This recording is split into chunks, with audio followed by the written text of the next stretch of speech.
Hi, hello lads. So we are going to have a look at some mock papers. So this is calculus. So I just picked a selection of things, some easy, some hard. So we'll start with this one. Differentiate from first principles is a nice 10 marker if you know what you're at. So let's start. So f of x is equal to 5 minus 3x minus 2x squared. Now we already know it down at the bottom. We know what the answer is going to be. It's going to be minus 3 minus 4x, but we have to get there, as they say. Now we write down the f of x plus h. So substitute in wherever you see x, you replace it with an x plus h. 5 minus 3 times x plus h minus 2 times x plus h to be squared. Okay, so multiply this out before you go any further. Okay, make it easier on yourself. So that's equal to 5 minus 3x minus 3h minus square that one, 2x squared, square that one, double it, minus 4xh, and square that and minus 2h squared. Okay, next line, f of x plus h minus the f of x. Well, you're taking the first line from the second line. So basically you're getting rid of everything that doesn't have a h. Okay, so you're going to be left with a minus 3h, minus 2h squared, and a minus 4xh. So far, so good. Now, f of x plus h minus the f of x divided by h is going to be this, divided by h, which is, divide everything in, minus 3 minus 4x minus 2h. And then final answer, f dash of x is going to be equal to the limit h goes to 0 of this, minus 3 minus 4x minus 2h. So that's f dash of x is equal to minus 3 minus 4x minus 2 times 0, which is minus 3 minus 4x, which is what we said at the beginning. Okay, so that's a nice starter, kind of nice and get you into the idea of it. Okay, so our next bit. This one's a bit more of a doozy. I like this one because it does teach you a lot about all the different kind of bits and bobs. So let's have a look at it here then. Okay, the equation ax cubed plus bx squared plus cx plus d is obviously a cubic. They tell you some information. They tell you that one of the turning points is 0 and 2, and that the inflection point is 1 and minus 1, and we need to find all the coefficient and the constant. Okay, so this one's a bit of a tough one unless you understand what's going on. Okay, so we'll start by finding the easiest thing. Let's find the constant, right? Where would I find the constant? Well, if constants exist when the x values don't exist, in other words, when when x is equal to 0, in other words, you're finding where the constant cuts the y-axis. So let x equal to 0. So that's going to be a times 0 cubed plus b times 0 squared plus c times 0 plus d. Okay, and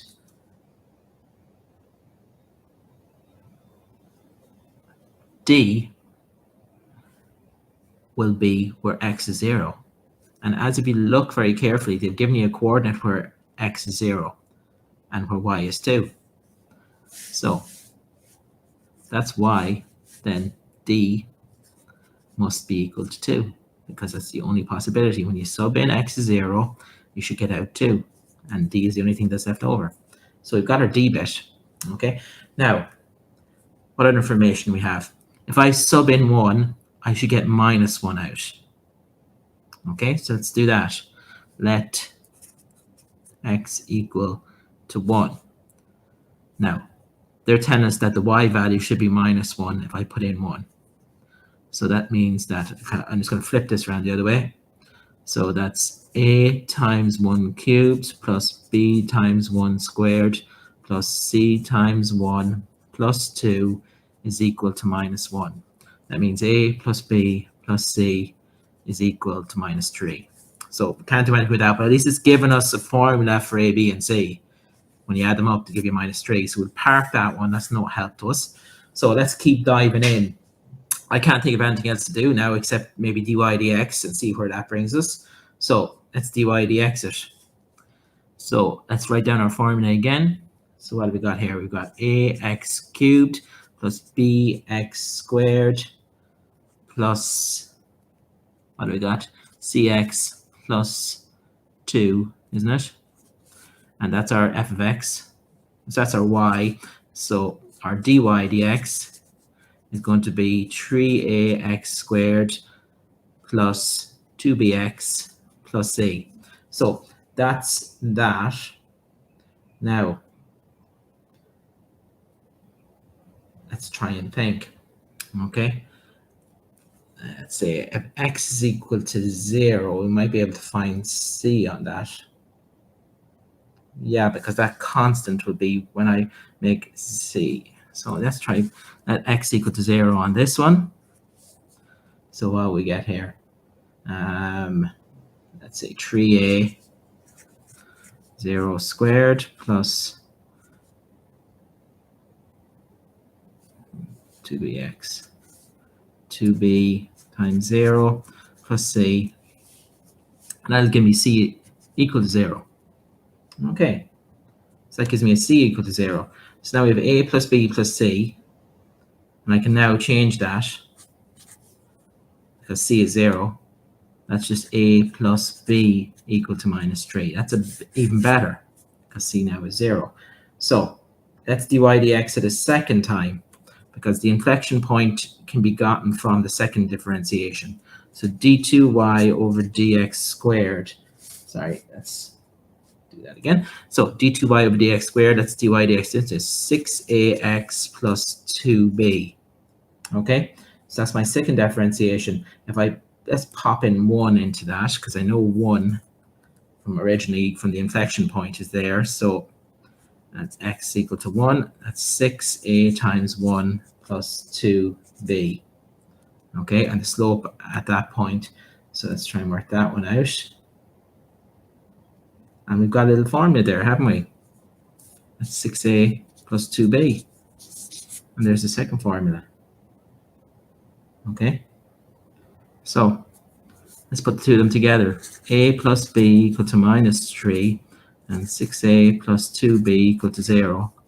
Let's do the magic on this. Multiply the top line by -2. That'll cancel that. You get 4. 4a is equal to 6. A is equal to 1.5. Okay.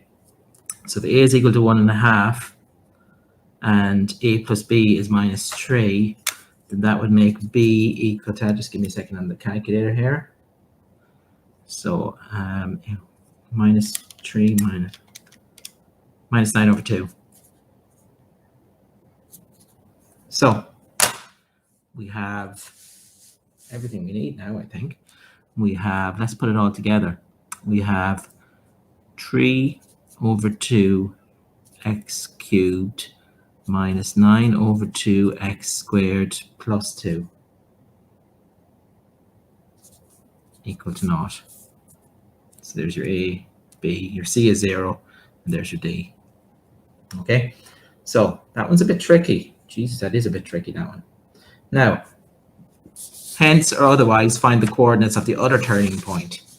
Right, so now that we have that, to find the coordinates of any turning point, we just need to y dx it, get a quadratic and solve it for the two x's, and we know one of the x's and solve back in for the two y's.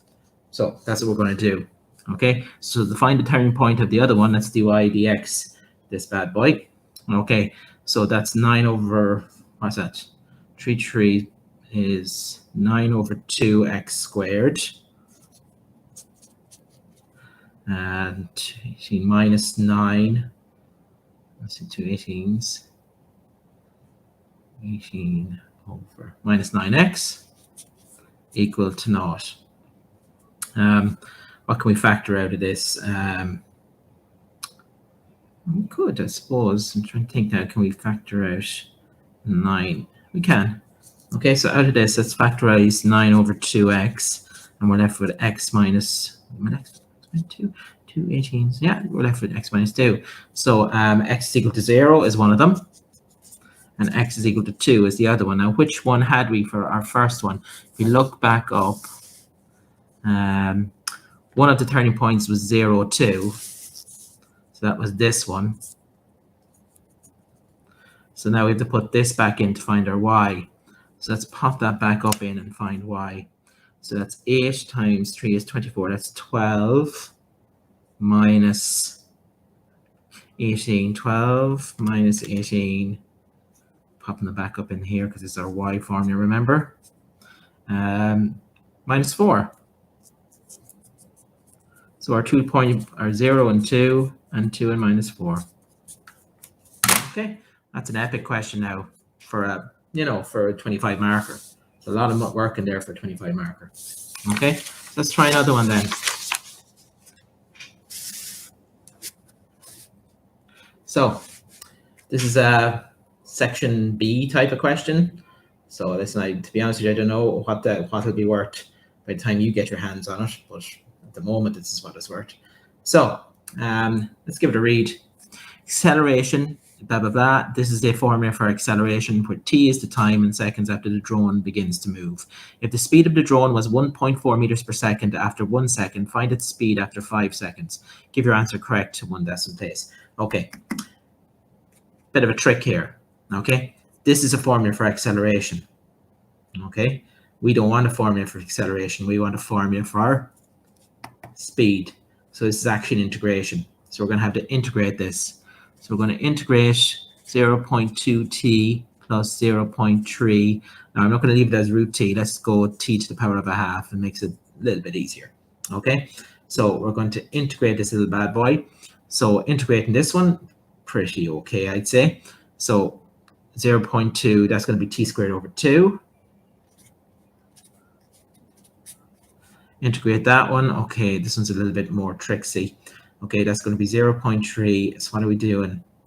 Add 1, put it over 1. That's 3 over 2 over 3 over 2. 0.3 t, 3 over 2 over 3 over 2 plus c. Okay, don't forget your plus c. So this is our speed formula.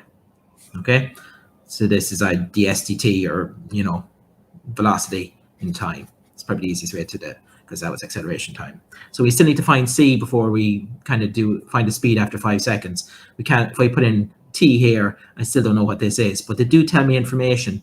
If the speed is 1.4 after 1 second, that means if I sub in 1.4, sorry, if I sub in t, I should get 1.4. 0.2.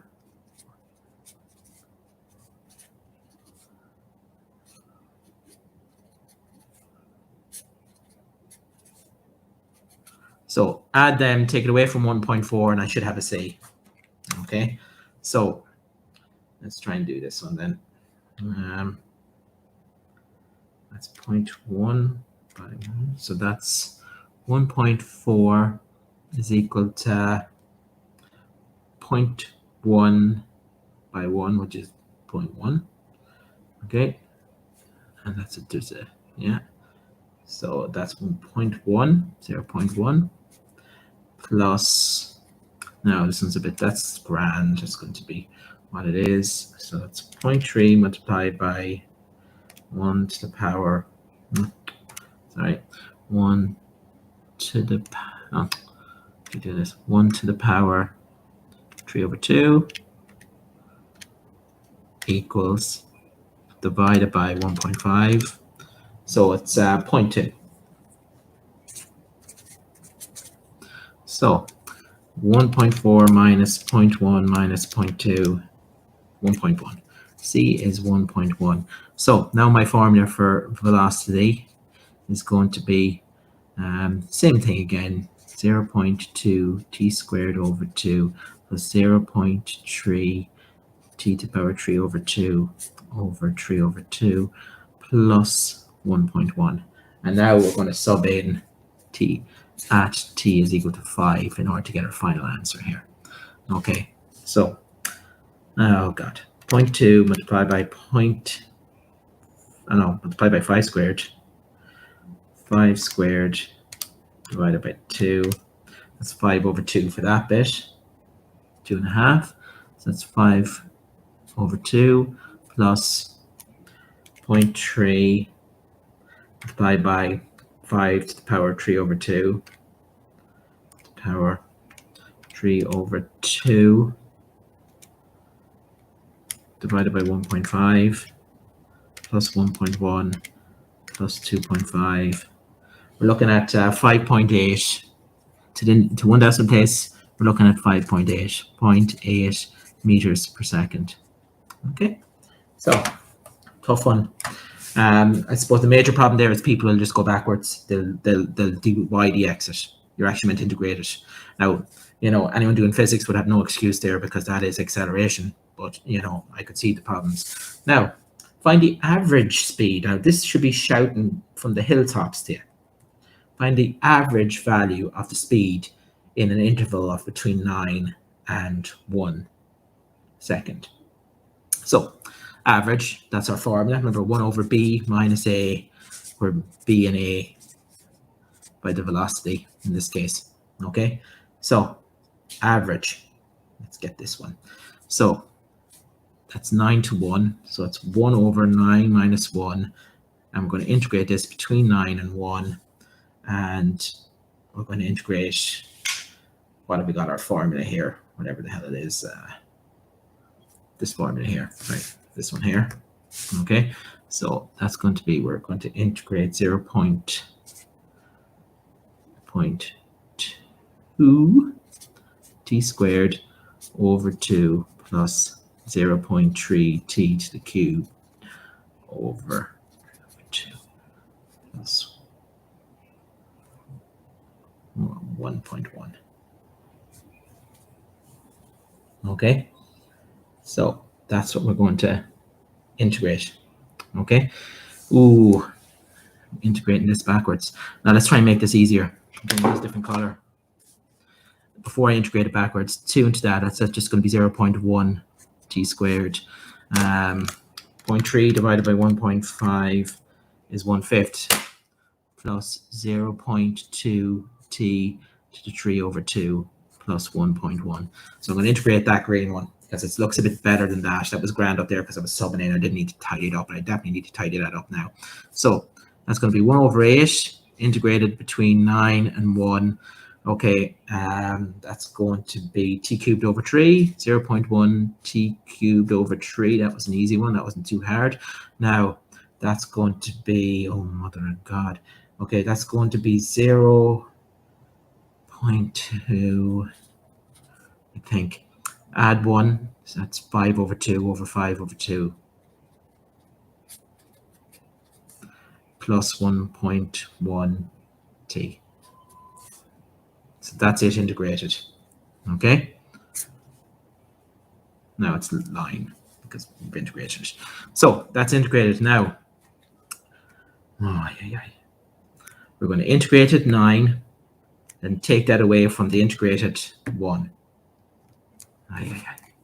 Okay, so I'm going to write out the formula and then I'm going to do it on the calculator because I'm just like, wow.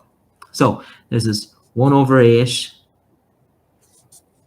0.19 cubed over 3 plus 0.2, 9 to the power of 5 over 2 over 5 over 2 plus 1.1 times 9 minus 0.1. This one's be easier because I can do it in my head as I'm going on because it's 1 I'm putting in here. 0.1 1 cubed over 3 plus 0.2 1 to the power of 5 over 2 over 5 over 2. Now I probably could have made that easier, but I'm going to have to calculate this heavy lifting plus 1.1 times 1.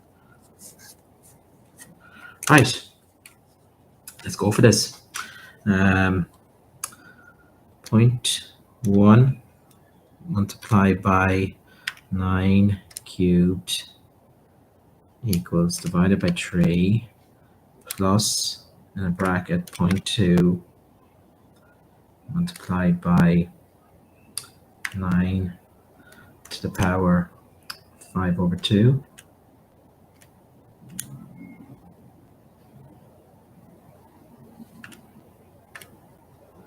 You put more brackets in there.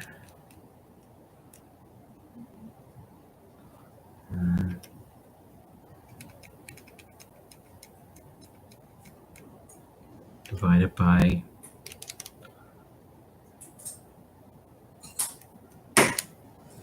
plus 1.1 times 9. 53.64. 53.64. 0.64. I haven't multiplied that by 0.8 yet. I'm going to do that at the end. Minus. Do the same with this one. That's a third. That should be an easy one there. That's 0.1 multiplied by 1/3 plus in a bracket 0.2 multiplied by 1 2.5. I'll put brackets around that. So tedious, but anyway.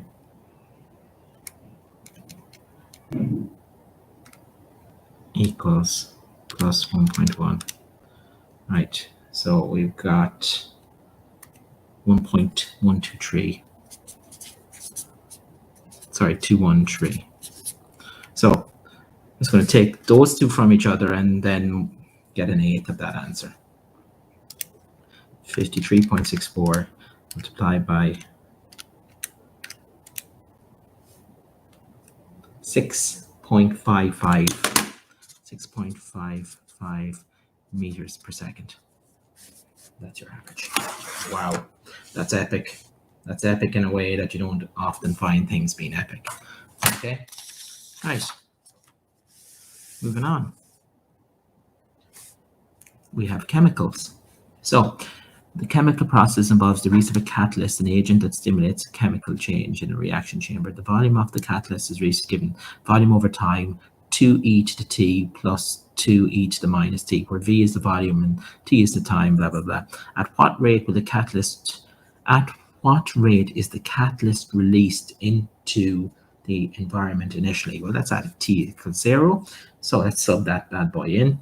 So dv dt is equal to 2e to the 0 plus 2e to the minus 0. So anything, there's no such thing as minus 0. So anything to the power of 0 is 1. So it's 4. What's 4 is in liters per second. Liters per hour, sorry. Liters per hour. Yeah. That's a nice little starter. Nothing too taxing there on your heads. Now, find an expression for the volume of the catalyst released into. Find an expression for the volume released into the chamber after the time. So we just want the volume. We don't want the rate at which it changes. We just want the volume at a certain time. So if that's the speed, we need to go backwards. So we're going to integrate. So we're going to integrate.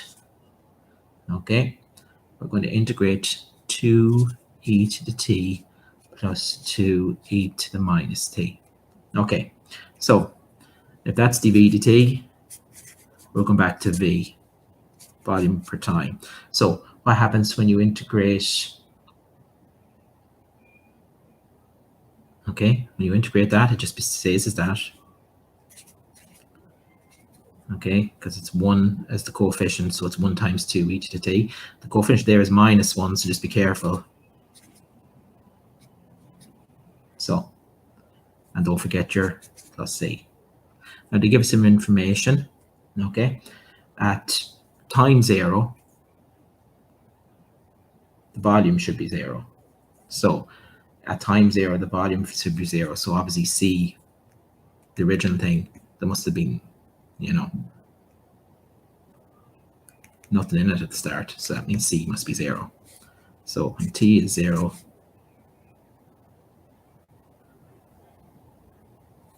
the volume is 0, because that's 2 minus another 2 is 0. It's going to give you 0. Okay, so c is 0. So the volume of it is just 2e to the t minus 2e to the minus t. That's it. Okay, it's nothing too tricksy. Now, given that the volume of the catalyst released into the chambers is 3 liters after k hours, show that this is true. Aye, aye, aye. Okay, so, well, listen, they're giving us thing. They're giving us a time, it's k, and they're giving us a volume. So let's pop it in and see what happens. So the volume is 3, k for t. Right, let's see what we can do here.